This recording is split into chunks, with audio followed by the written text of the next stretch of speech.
It's no secret that Russia is in dire straits. Its futile war with Ukraine has led to enormous casualties, grave economic losses, and isolation on the global stage. And it's all because of one man, Russian President Vladimir Putin, whose reckless, ruthless, and relentless obsession with power has brought his own nation to its knees. But the situation may even be worse than reported. According to Germany's intelligence agency, the Russian economy is suffering an unprecedented decline, with the Kremlin actually publishing fake figures in a desperate bid to cover up its disastrous collapse.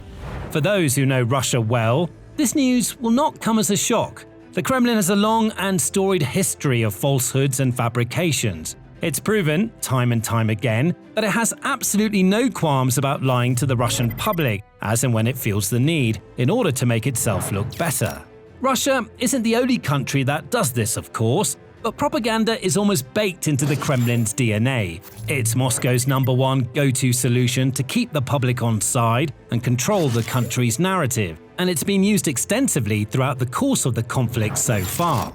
In fact, even before the war officially began and the first shots were fired, the Kremlin relied on propaganda to win support for its invasion. It made up stories and exaggerated claims about a so-called neo-Nazi regime ruling over Ukraine and carrying some sort of genocide of ethnic Russians.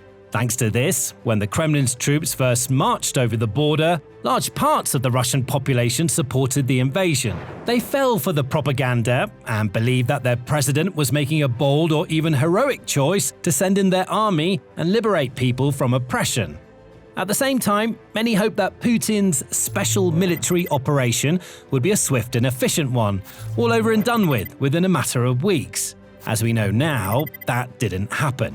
The war dragged on, and Russia failed to achieve almost any of its stated objectives. It also began suffering heavy losses along the front lines, while people, banks, and businesses back home were slowly but surely cut off from the rest of the world. Living standards declined, while fathers, brothers, and sons perished, and most of the rest of the world shunned Russia like never before. As the years passed, more Russians began to question the need for such a costly, wasteful war, with more and more of them wanting to see it brought to an end as soon as possible. Still, their government lied to them. Relying on propaganda to power through one crisis after another, Putin and his various lackeys continuously misled their people, making up excuses and hiding behind lies. And they're still doing it to this day, as proven in a damning report from the German Federal Intelligence Service, or BND. After analyzing the Kremlin's official published economic data, BND agents discovered the astonishing extent of its lies. They found that Russia's real federal budget deficit for 2025 was dramatically higher than the official published numbers. To be more precise, Moscow stated that its 2025 deficit was around 5.65 trillion rubles, which is approximately $72 billion. BND, however, found that the real deficit was closer to 8.01 trillion rubles, or $100 billion, almost $30 billion higher than the Kremlin's claims. That works out at around 3.6% of the country's entire gross domestic product. It's a staggering level of loss, as BND's report notes. This shows the true cost that the Kremlin is willingly incurring for its aggressive war against Ukraine, costs that will have consequences for many years. And the fact that the Kremlin was so boldly and blatantly lied to cover up its losses undermined its already fractured reputation, both domestically and overseas. The trustworthiness of official statistics is further eroded as a result. Russia as an investment location carries incalculable risks. Putin's plan to restore Russia to its former glory cannot succeed under these circumstances. From Ukraine's perspective, however, this is excellent news.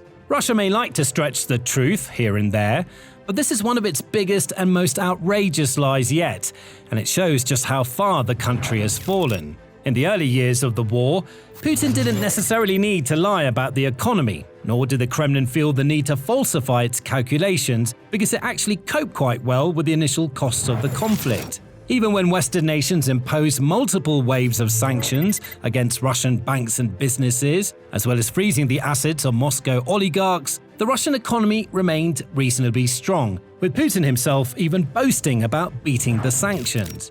As the years passed, however, the situation began to deteriorate. Russia's national wealth fund has slowly eaten up, its reserves dwindled, and most importantly of all, its oil industry, the backbone of its entire economy, started to feel the heat. Sanctions led to many countries reducing their reliance on Russian resources, tearing up trade agreements and seeking out alternative supplies. The European Union, for example, slashed its investments in Russian energy. It rapidly implemented almost total bans on seaborne imports of Russian crude oil and refined petroleum products, while also establishing a strict price cap on Russian oil to restrict the country's export income. It also diversified its suppliers and accelerated investment in renewable energy sources via the RE-Power EU plan. The impact of these decisions is clear to see in the statistics. Petroleum oil imports from Russia to EU nations fell from 29% in the first quarter of 2021 to just 1% by the third quarter of 2025, for example.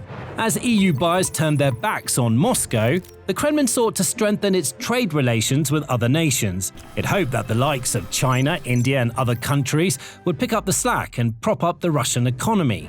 And for a time, they did. Eventually, however, even these nations began to rethink their relationship with Russia. In February 2026, for example, Indian oil refiners vowed to reduce Russian oil imports and invest in American energy instead, after the country signed a fresh trade deal with the United States. What's more, even though China continues to buy a lot of Russian resources, its overall trade with Russia declined in 2025, with the total value of imports and exports between the two countries falling from $244.8 billion in 2024 to $228.1 billion in 2025. And the Kremlin hasn't just had to cope with less money flowing into its coffers from its few remaining trade partners. It's also had to deal with direct explosive attacks on the infrastructure that keeps its oil industry up and running. Throughout 2025 and into 2026 too, Ukraine drone crews have repeatedly targeted Russian refineries, fuel depots and pipelines, dealing one crippling blow after another to their enemy's economy. These attacks have quite literally sent enormous amounts of Russian oil up in smoke, damaging both the Kremlin's economic prospects while also making it more difficult for it to fuel its war machine. The early months of 2026, for example, have seen successful strikes on targets like the Ilsky oil refinery, one of the most important refineries in southern Russia, vital for supplying fuel to forces fighting in the southern regions of Ukraine, like Crimea, as well as the Volgograd refinery, which directly fuels assaults along the eastern front. Refineries in Krasnodar Krai and the Komi Republic have also been struck, further denting Russia's economic and military prospects, while Ukrainian drones have also smashed fuel stockpiles at oil depots in Libutsk, Belgorod, Volgograd, Penza, and Voronezh regions of Russia. Every time one of these targets gets hit, Russia feels the effects. Its oil and gas revenues, which have been so vital in financing the war, suffer. That in turn makes the entire war more difficult to sustain, while also piling additional pressure onto the country's floundering, failing economy. And there are no signs of this getting better anytime soon. On the contrary, the BND report notes that the situation is almost guaranteed to get worse the longer the war goes on. If comprehensive countermeasures are not taken, the structural problems of the Russian economy, which is heavily dependent on the energy sector, will be exacerbated in the long term and threaten to become chronic. And Ukraine is eager to expedite that process.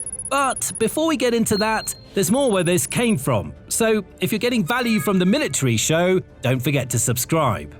Now, Ukraine has already played a starring role in Russia's fall from grace. Without its drone attacks on refineries and other targets, the Kremlin's economy wouldn't be in such a perilous position. But Kyiv isn't stopping there. Its Ministry of Defense has announced its intentions to ensure that Russia's deficit increases even further. In fact, Ukraine wants to make 2026 the worst year on record for the Russian economy, relying on a multi-pronged strategy to achieve that aim. This strategy includes coordination with allies around the world to impose stronger sanctions on Moscow and orchestrate joint actions against the Kremlin's shadow fleet oil tankers. Ukraine is also set to persist with its attacks on oil infrastructure, using its world-leading drone arsenal and increasingly powerful long-range missiles to hit its enemy where it hurts the most. The BND agrees that additional measures taken by Ukraine and its allies could help to make what is already a difficult situation even more challenging for Russia, concluding, further sanctions, for example against Russia supporters in third countries or the so-called shadow fleet, and their consistent implementation have the potential to further increase the cost of Putin's war of aggression. While revenues dwindle, the cost of maintaining the status quo rise, for example for circumvention measures. The future viability of the Russian economy is eroding further. Even within Russia, Kremlin officials are growing increasingly concerned. One official, who opted to remain anonymous due to the risks involved with speaking out, revealed to Reuters that the Russian public deficit could be 3 times higher than the official target by the end of 2026, due to declining oil revenues and stronger sanctions from the West. The source cited calculations made by economists from a Kremlin-linked think tank. The Kremlin reportedly has no intention to publish these calculations, but that doesn't make them any less valid or accurate. They show that Russia is set to lose up to 18% of its energy revenue when compared to the government's plans, pushing its deficit to up to 4.4% of GDP, far higher than Moscow's optimistic 1.6% target. The source openly admitted that the situation is looking increasingly dire. The budget situation is sharply deteriorating. Revenues will be lower and expenditures higher. They added that the country's financial authorities will have to take even more drastic measures than they already have in order to exert some level of control over the crisis. All of this might not be so terrible from Russia's perspective if the country was actually making gains and achieving its objectives on the ground. The Russian public might, for example, be more willing to accept economic losses if Russian troops were capturing towns and cities with some level of regularity, clearly establishing the all-important footholds they need to push on towards the kind of victory that was promised way back in 2022. But that isn't happening. Another damning report, authored by researchers David R. Henderson and Ryan Sullivan and published by Defense News, has revealed just how much the Kremlin has lost and how little it's gained since Putin gave the order to invade all those years ago. The contrast is astonishing. To accurately estimate how much money Russia has spent and lost on its war with Ukraine, the researchers looked at 3 vital values: the cost of human capital, the cost of material attrition and operational expenses, and the macroeconomic fallout and GDP loss that the Kremlin has suffered over the course of the conflict so far. Here's what they found. Regarding the cost of human capital, the researchers attempted to estimate how much Russia's casualties, which now number far more than 1 million, have impacted its economy. To do this, they used a standard economic tool called the Value of a Statistical Life, or VSL metric. This allowed them to estimate the value of a single Russian life as being approximately $2.6 million, while serious injuries were valued at $270,000. From there, the team simply had to multiply these figures by the total number of Russian casualties. However, it's impossible to know exactly how many Russian soldiers have been killed or wounded in the war with Ukraine, as different sources give different values, and the total tally grows even bigger by the day. In order to avoid any needless bias in their findings, the researchers relied on January 2026 data from the Center for Strategic and International Studies, which puts the total number of Russian soldiers killed so far at approximately 325,000, and the total number of wounded or missing at around 875,000. As a result, the Defense News report found that the total economic loss from fatalities is 325,000 multiplied by $2.6 million, which works out at $845 billion. The loss for injuries is $875,000 by $270,000, which totals $236 billion. In total, then, that's more than $1 trillion in losses related to killed or injured troops alone. And soldiers are only one piece of a far larger puzzle. Russia has lost an extraordinary amount of military hardware in Ukraine as well. Open source intelligence groups like Oryx, as well as international intelligence agencies, have tracked and confirmed these losses one by one, with literally thousands of Russian tanks, vehicles, vessels, aircraft, air defense systems, and other assets wiped off the map by Ukrainian drones, mines, missiles, and more. Some of these assets are worth tens or even hundreds of millions of dollars, or even more in some cases. Again, exact figures are impossible to find, so the researchers relied on Minfin, which reports official government statistics to inform its calculations. Minfin's data shows that Russia has lost approximately 12,000 tanks, 24,000 armored fighting vehicles, and 400 planes, as well as numerous other assets.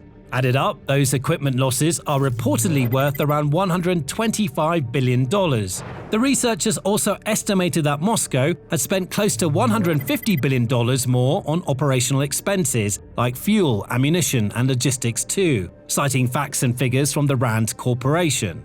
In total, then, that's another $275 billion in materials attrition and operational costs. The third and final factor to consider was the macroeconomic fallout and GDP loss that Russia has endured as a result of its war with Ukraine. This is extremely difficult to calculate or quantify, as there's so many different factors and variables to take into account. Various sources estimate that anywhere from 600,000 up to 1 million Russians have left the country since the war began, for example. Many of those could and would have contributed greatly to their homeland's economy had the war never occurred. The researchers also had to estimate how much trade and investment Russia has lost due to the effects of Western sanctions and its increasingly isolated status on the world stage, along with the economic impact of international organizations freezing Russian assets.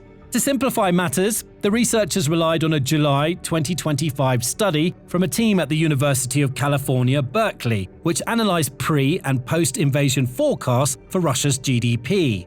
That study found that the country had lost, on average, $281 billion in GDP per year since the war began. Added up over the course of the conflict so far, that figure also exceeds $1 trillion.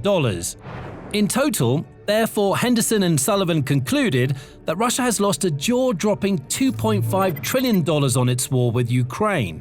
That figure far exceeds the country's $2.2 trillion GDP.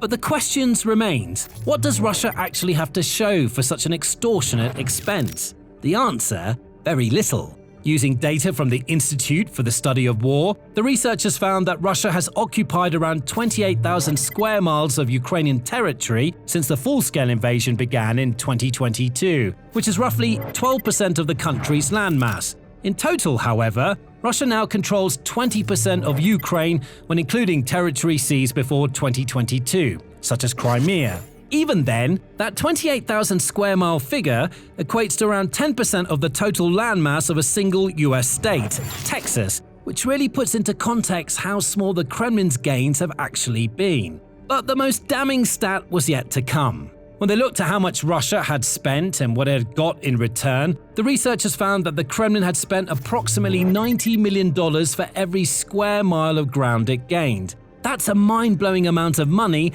for such a meager and minuscule return. To make matters worse, it's important to remember that Russia hasn't been taking over big cities and important infrastructure locations in Ukraine. Often, its gains are little more than muddy, crater-filled fields and abandoned villages, with buildings that have been completely blown to bits after months and years of repeated shelling. The Kremlin isn't gaining valuable resources here. It's spending billions of dollars for land with almost zero value.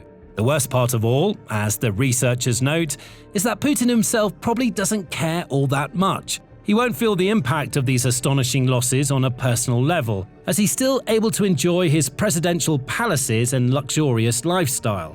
It's the Russian public instead who feel the effects most directly, as their living standards slip and the cost of everyday essentials continue to rise. The Kremlin, meanwhile, will keep on covering up the truth with fake figures and other falsehoods. But it's not going to work forever. Putin's propaganda machine is starting to stutter. And the longer this war continues, the easier it will be for even the most hardened Russian nationalists to see through the lies.